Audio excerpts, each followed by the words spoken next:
Hey everybody, Trisha Howard, aka Trisha Kicks Ass here, and welcome to the second installment of dramatically reading cold sales emails. So I wanted to do something a little bit different with this video, in which I do dramatically read them, but I also break down each email, what was good, what was bad, and some tips on how to improve. Many years I was in strictly business development, and I know how brutal it can be. So I wanted to kind of give back while I'm also making fun. So this one I am calling the Nagging Tour Guide Barbie. A little bit of background, I had connected with this person. I often connect with people on LinkedIn. I'm also a content creator, so I like to grow my network. And this was sent less than a day after I connected with this person. Hi, Trisha. Thank you so much for connecting. In our experience, cybersecurity leaders are always looking for ways to bring their innovative ideas to life in a concise and compelling way. Was curious if you guys might be in a similar position.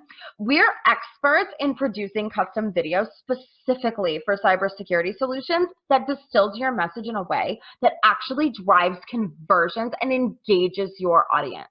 Whether it be thought leadership, explainer videos, or success stories, we can handle it. Can I share some examples of our work? Cheers! So let's take the first message. First off, there's not anything particularly bad about it, but there's not anything particularly good either. So it's important to note that this is on LinkedIn, and there's a couple of reasons for that. One, there's only one personalization token, which tells me that one of two things.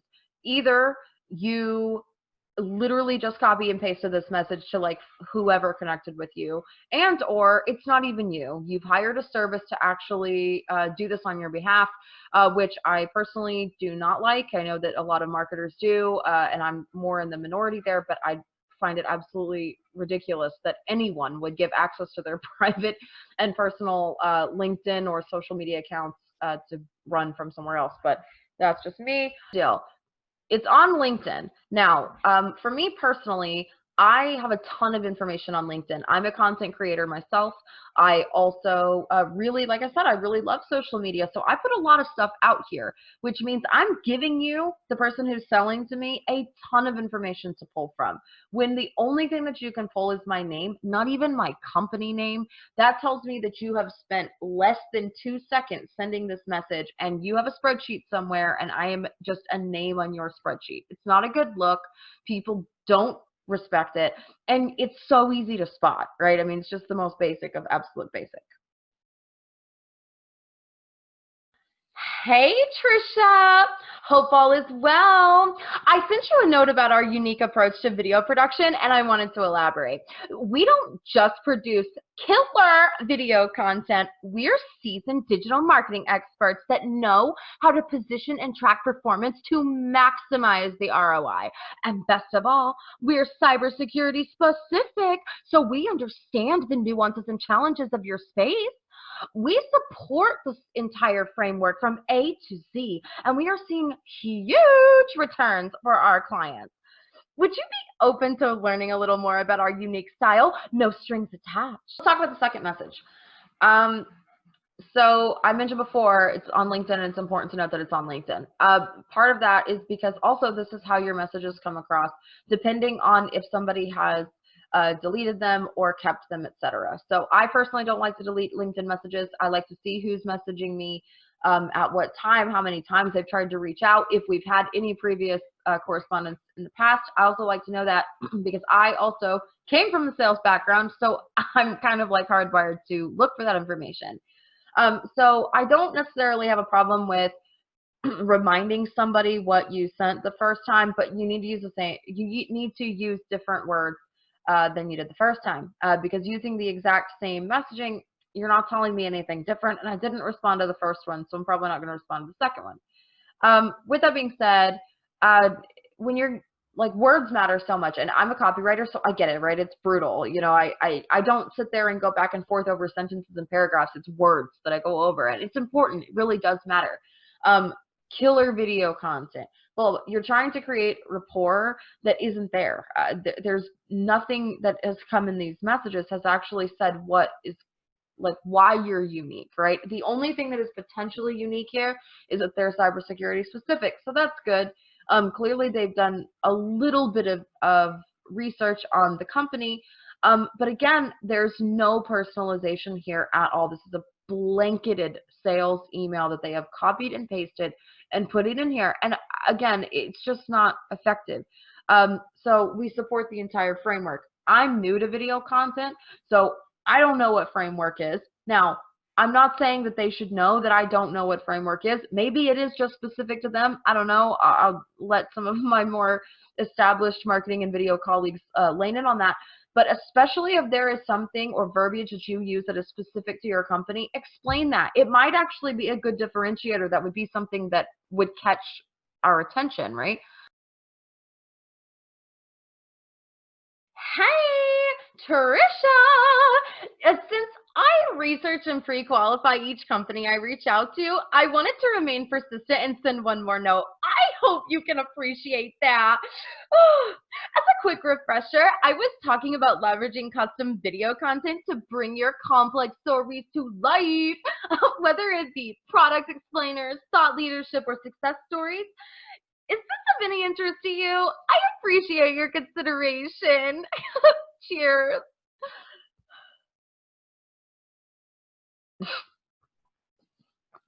I hate this so much. So let's take this first line, this gem of a first line. Since I research and pre-qualify each company I reach out to. Let's stop there. There has been no mention of the company in any of these messages, which furthers the idea that you are copy and pasting these to everyone that you're sending to on a schedule. I'm in marketing. I know how this works. The only research that can be shown is that the name is there, which means, you know, that at least the name was right. Have had some where like they don't even say my name right, or call me Howard, which is always really funny. I just always picture like Howard the Duck. I don't know. Other than we're in cybersecurity, because okay, cool. There's tons of companies in cybersecurity, right? So what made us pre-qualify for you to litter me with unanswered LinkedIn messages? I want to know. I wanted to remain persistent and send one more note. Hope you can appreciate that. 100%. I appreciate persistence. I was in sales. I did BDR. I get it. It's tough. What I don't appreciate is annoyingness. Again, there's been nothing here that should be. I haven't even clicked on this person's profile. I have not clicked on their website. I have not done anything that would potentially show some sort of feigned interest. I have read the message because I don't like seeing the little, you know, like unread things on my screen. Drives me nuts. But other than that, I haven't done anything. I definitely spent the most time on this message because I laughed so hard again at this first line. I couldn't believe it. I mean, I'm getting 8 million of these, right? Exactly like this. I hope that one of the themes that comes out of these explainer videos is that they all sound exactly the same. But you really need to research the person, not just the company. Yes, it's important to pre-qualify the company, but it's as a salesperson, but it is also good to, I don't know, qualify the person that you're reaching out to because they're the ones responding to you. Concept. In closing, first off, I hope you appreciated the dramatic reading choice. Let me know if you would have liked to have seen it another way. Or, you know, some other character ideas. I'm going to try and do this every week so I can use all the ideas that I can. So I just want to put out some like final thoughts. Social selling can be extremely, extremely effective. When I was doing business development, I was setting tons of meetings straight out of LinkedIn alone. I know it can be done. It is hard. It just takes a little bit extra effort. Especially if you are reaching out to someone who has quite a bit of information that they're offering it up to you, take that information. I mean, on my headline, on my opening bio, on my like featured content, I'm literally giving you tons of stuff to work with that you can reach out to me on. That instantly, even one little line, you know, I have fine arts in my title. Hey, Trisha, I saw that you are into fine arts. What kind of fine arts are you into? Even something as simple as that. I will respond to that. I'm not saying everybody will, but I'm saying that it is, if the information is there, if somebody's offering up this information, then use it, right? I don't understand. These copy pasting emails are not effective. The messages are not effective, and they seem even more ridiculous whenever it's coming on social media. I hope this was helpful. Let me know in the comments, and I'll see you next week. Bye.